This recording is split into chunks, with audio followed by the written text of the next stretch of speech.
नमस्कार दोस्तों, लीगल विस्तार पाठशाला में आप सभी का हार्दिक स्वागत है।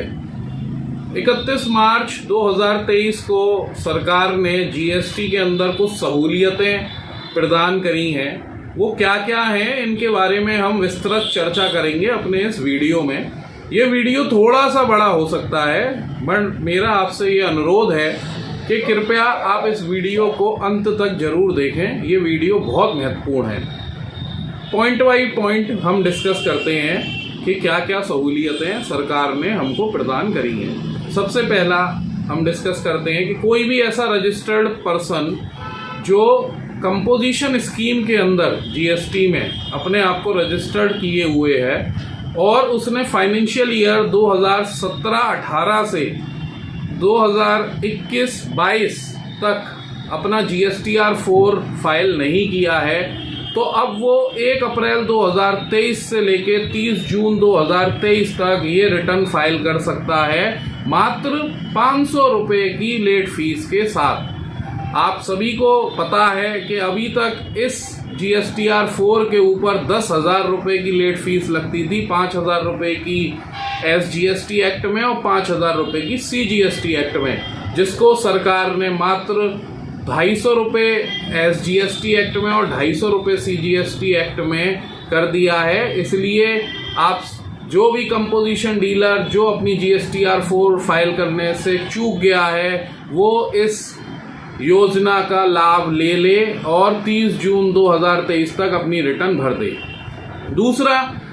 ऐसे रजिस्टर्ड पर्सन जिनका रजिस्ट्रेशन डिपार्टमेंट ने ही सीओ मोटो कैंसिल कर दिया था। कैंसिलेशन ऑफ रजिस्ट्रेशन के सेवरल कारण होते हैं जो GST एक्ट में बताए गए हैं, जिनमें मेन कारण ये है कि अगर आप लगातार 6 महीने की अपनी रिटर्न नहीं भरते हैं तो GST विभाग आपके रजिस्ट्रेशन को निरस्त कर देता है। एक बार रजिस्ट्रेशन अगर निरस्त हो जाए तो उसको दोबारा से रिवोक कराने के लिए जो एप्लीकेशन है वो आपको 120 दिन के अंदर लगानी पड़ती है। निरस्त जिस दिन ऑर्डर इशू होता है उससे 120 दिन के अंदर आपको ये रिवोकेशन की एप्लीकेशन लगानी होती है। मगर अभी हमने देखा था कि अगर 120 दिन निकल जाते हैं तो ये रिवोकेशन की एप्लीकेशन नहीं लग पाती है। सरकार ने इस पर भी रिलीफ प्रदान करा है। मगर आज अगर किसी के रजिस्ट्रेशन 31 दिसंबर 2022 तक कैंसिल हो गया है और उसके रिवोकेशन के लिए 120 दिन निकल गए हैं, तो भी वो रिवोकेशन की एप्लीकेशन लगा सकता है और विभाग दोबारा से उसके रजिस्ट्रेशन को एक्टिव कर सकता है। अभी ऐसे बहुत सारे हमारे क्लाइंट थे या और भी ऐसे बहुत सारे लोग थे जो कॉन्ट्रैक्टर्स वर्क कॉन्ट्रैक्ट की सर्विस प्रोवाइड करते हैं सेवरल डिपार्टमेंट्स को या सेवरल पर्सन्स को, प्राइवेट ऑर्गेनाइजेशंस को। उन्होंने अपने इनवॉइसेस भी काट के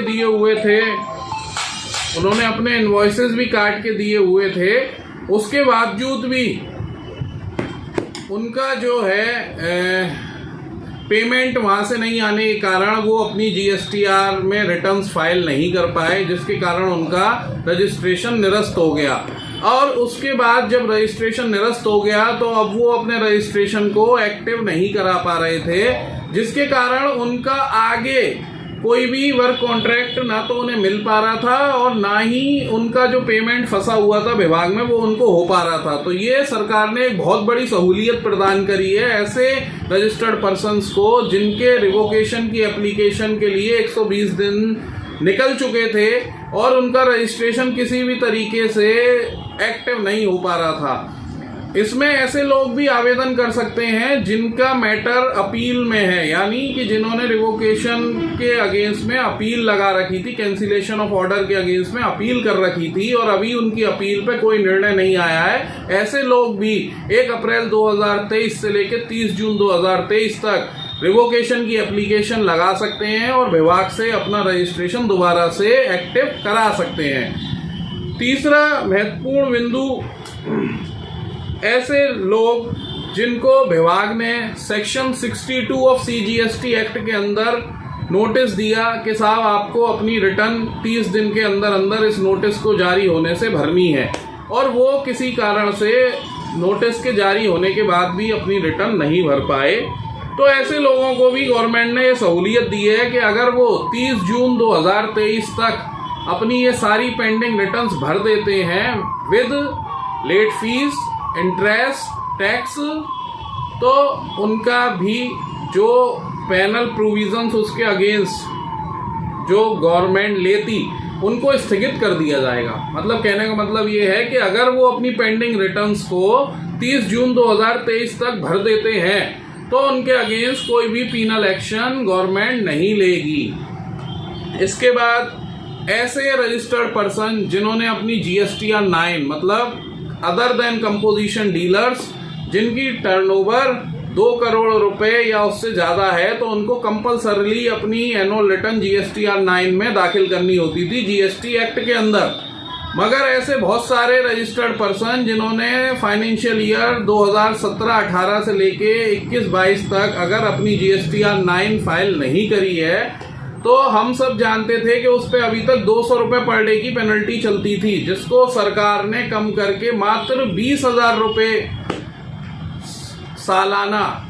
कर दिया है। मतलब आज अगर आप अपना GSTR 9 अगर आप भूल गए हो या भरने से रह गया है और उसको आप आज भरते हो, वो भला से फाइनेंशियल ईयर 17-18 का हो या फाइनेंशियल ईयर 21-22 का हो, तो मैक्सिमम जो लेट फीस है वो 20,000 रुपये लगेगी, 10,000 SGST एक्ट में और 10,000 CGST एक्ट में। तो ये भी एक बहुत बड़ा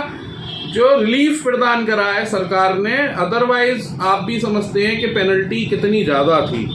इसके बाद ऐसे लोग जिन्होंने खुद से अपना कैंसिलेशन की एप्लीकेशन लगाई थी कि साहब अब हम आगे व्यापार नहीं कर पा रहे, या प्रोपराइटर की डेथ हो गई या कोई और कारण रहा जिसके कारण उसको अपना व्यापार बंद करना पड़ा, तो GST एक्ट में हम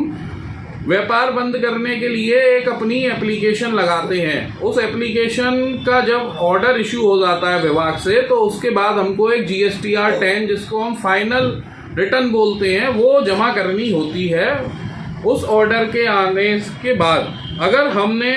अपने उस रिटर्न को भरने से भी चूक गए हैं, तो 30 जून 2023 तक ऐसे जितने भी GSTR 10 आपके रह गए हैं उनको आप 1,000 रुपये मात्र की लेट फीस के संग जमा कर सकते हैं। ये सारी सहूलियतें सरकार ने प्रदान करी हैं उन सारे लोगों को जो GST के अंदर अपने आप को रजिस्टर्ड कराए हुए हैं और अभी तक परेशान हो रहे थे कि किस तरीके से इन पेनल्टीज से या इन प्रोसिक्यूशन से अपने आप को बचाएं। तो मेरा आप सभी से अनुरोध है कि अगर इन 5 में से किसी भी पॉइंट के अंदर या किसी भी एक्ट के अंदर आपने कोई भी चूक कर दी है और अब आपके पास मौका है कि आप अपनी उस चूक को 30 जून 2023 तक दूर कर सकते हैं थोड़े से पेनल्टी को देकर।